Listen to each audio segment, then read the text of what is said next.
O desejado de todas as nações. Capítulo 57. Uma coisa te falta. Este capítulo se baseia em Mateus capítulo 19, versos 16 a 22, Marcos capítulo 10, versos 17 a 22 e Lucas capítulo 18, versos 18 a 23. E pondo-se a caminho, correu para ele um homem, o qual se ajoelhou diante dele e lhe perguntou: Bom mestre, que farei para herdar a vida eterna? O jovem que fez essa pergunta era príncipe. Tinha grandes haveres e ocupava posição de responsabilidade. Vira o amor que Cristo manifestara para com as crianças que lhe foram levadas. Viu quão ternamente as recebera e tomara nos braços, e o coração encheu-se-lhes de amor para com o Salvador. Sentiu o desejo de ser seu discípulo. Tão profundamente movido foi, que ao seguir Cristo seu caminho, correu após ele e, ajoelhando-se-lhe aos pés, dirigiu com sinceridade e fervor a pergunta tão importante para a sua alma e a de toda criatura humana: Bom mestre, que farei para herdar a vida eterna? Por que me chamas bom? Disse Jesus. Ninguém há bom senão um, que é Deus. Jesus desejava provar a sinceridade do príncipe e verificar em que sentido o considerava bom. Compreenderia ele que aquele a quem falava era o Filho de Deus? Qual o verdadeiro sentimento de seu coração? Esse príncipe tinha em alta conta sua própria justiça. Não pensava, na verdade, que faltasse em qualquer coisa. Contudo, não estava de todo satisfeito. Sentia a falta de algo que não possuía. Não poderia Jesus abençoá-lo assim como fizera às criancinhas e satisfazer-lhe a necessidade da alma? Em resposta a essa pergunta, Jesus lhe disse que a obediência aos mandamentos de Deus era necessária se ele queria obter a vida eterna. E citou vários dos mandamentos que mostram os deveres do homem para com seus semelhantes. A resposta do mancebo foi positiva. Tudo isso tenho guardado desde a minha mocidade.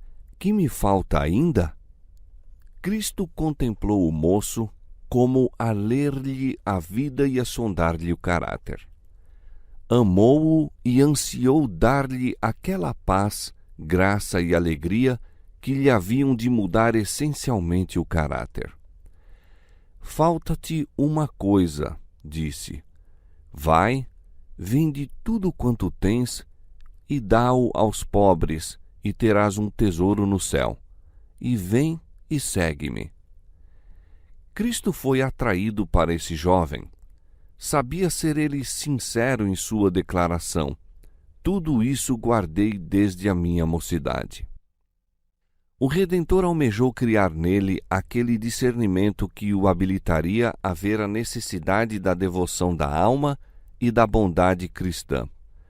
Anelou ver-lhe um coração humilde e contrito, consciente do supremo amor a ser dedicado a Deus e ocultando a própria deficiência na perfeição de Cristo.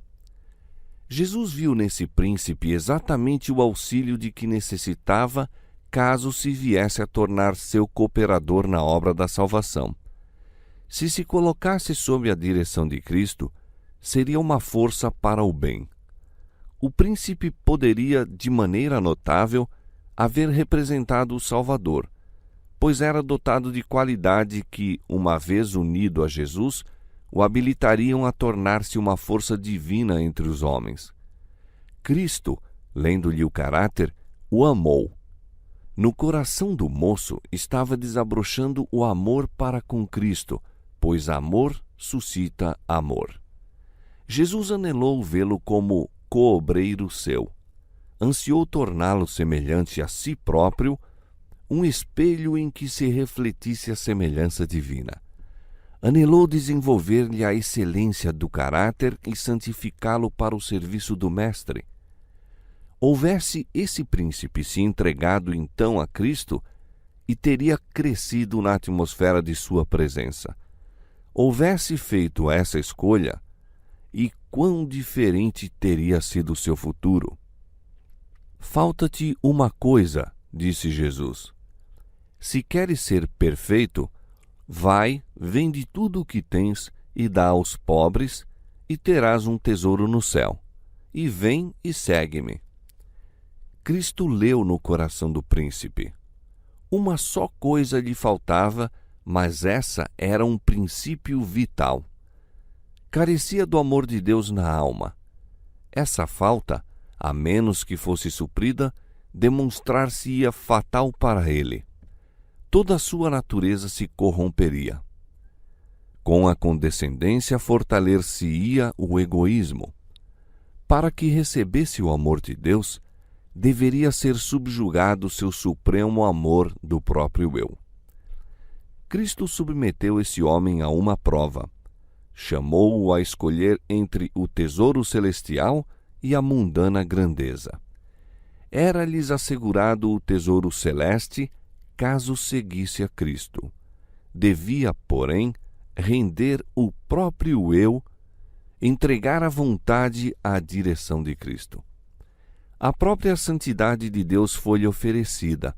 Tinha o privilégio de tornar-se filho de Deus e co-herdeiro de Cristo no tesouro celestial. Mas devia tomar a cruz e seguir o Salvador na vereda da abnegação. As palavras de Jesus ao príncipe representam em verdade o convite: escolhei hoje a quem sirvais. A escolha foi deixada ao seu arbítrio.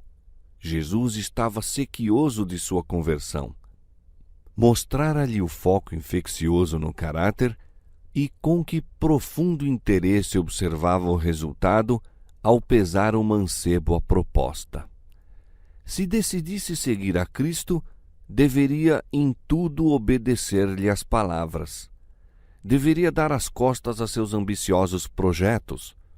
Com que vivo, ansioso anelo, com que sede da alma contemplava o Salvador o moço, esperando que cedesse ao convite do Espírito Santo. Cristo apresentou os únicos termos que poderiam colocar o príncipe em condições de aperfeiçoar o caráter cristão. Suas palavras eram palavras de sabedoria, conquanto parecessem severas e exigentes. Aceitá-las e obedecer-lhes era a única esperança de salvação para o jovem. Sua elevada posição e os bens que possuía estavam exercendo em seu caráter uma sutil influência para o mal. Se acariciados, suplantariam a Deus em suas afeições.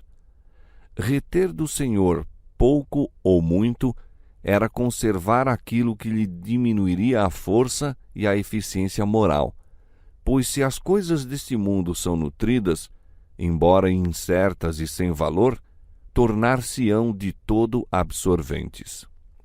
O príncipe foi pronto em discernir o que as palavras de Cristo envolviam e ficou triste. Houvesse compreendido o valor do dom oferecido, e desde logo se teria alistado entre os seguidores de Cristo.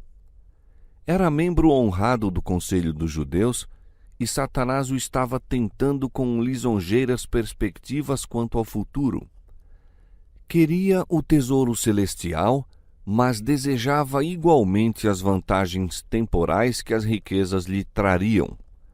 Entristeceu-se de que existissem essas condições. Queria a vida eterna, mas não estava disposto a fazer o sacrifício.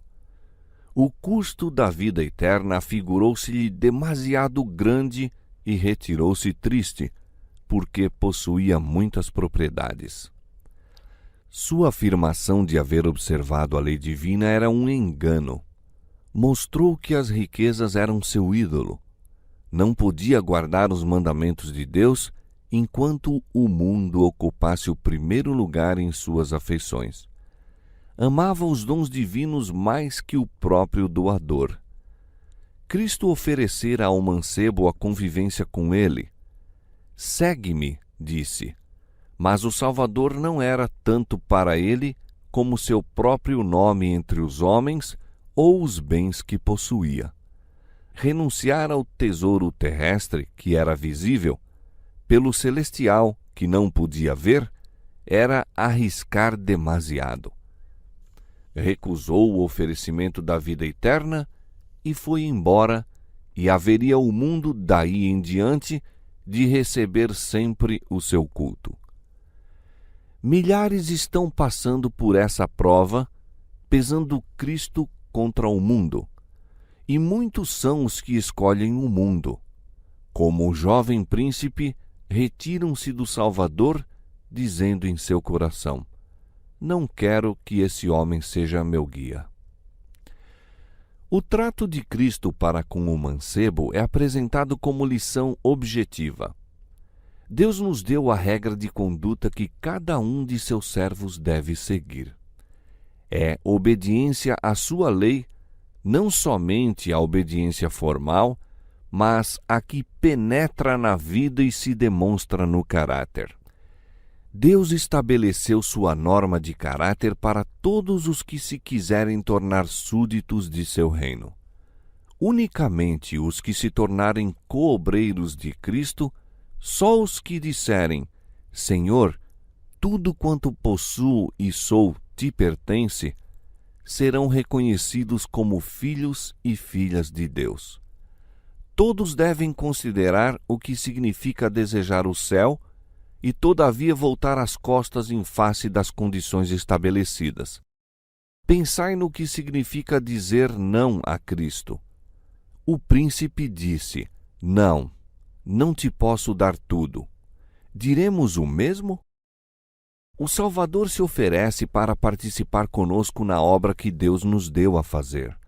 Propõe servir-se dos meios que Deus nos deu para levar avante sua obra no mundo. Unicamente por essa maneira nos pode ele salvar. Os bens do príncipe lhe foram confiados para que se demonstrasse um fiel mordomo. Devia servir-se desses bens para benefício dos necessitados. Assim, hoje, Deus confia haveres aos homens, talentos e oportunidades, a fim de que sejam instrumentos seus no ajudar os pobres e sofredores. Aquele que emprega os dons que lhe foram confiados segundo os desígnios divinos, torna-se coobreiro do Salvador, conquista almas para Cristo, porque é representante de seu caráter. Para os que, como um jovem príncipe, ocupam altas posições de confiança e têm grandes riquezas, talvez se afigure demasiado grande o sacrifício de abandonar tudo a fim de seguir a Cristo. Mas esta é a regra de conduta para todos quantos se quiserem tornar seus discípulos. Coisa alguma menos que obediência pode ser aceita. A entrega do próprio eu é a essência dos ensinos de Cristo. É por vezes apresentada em linguagem que se afigura autoritária, porque não há outro modo de salvar homens senão cortar fora as coisas que, mantidas, aviltarão todo o ser. Quando os seguidores de Cristo lhe devolvem o que lhe é devido, estão acumulando tesouro que lhe será entregue quando ouvirem as palavras: bem está, bom e fiel servo, entra no gozo do teu Senhor. O qual, pelo gozo que lhe estava proposto, suportou a cruz, desprezando a afronta, e assentou-se à destra do trono de Deus.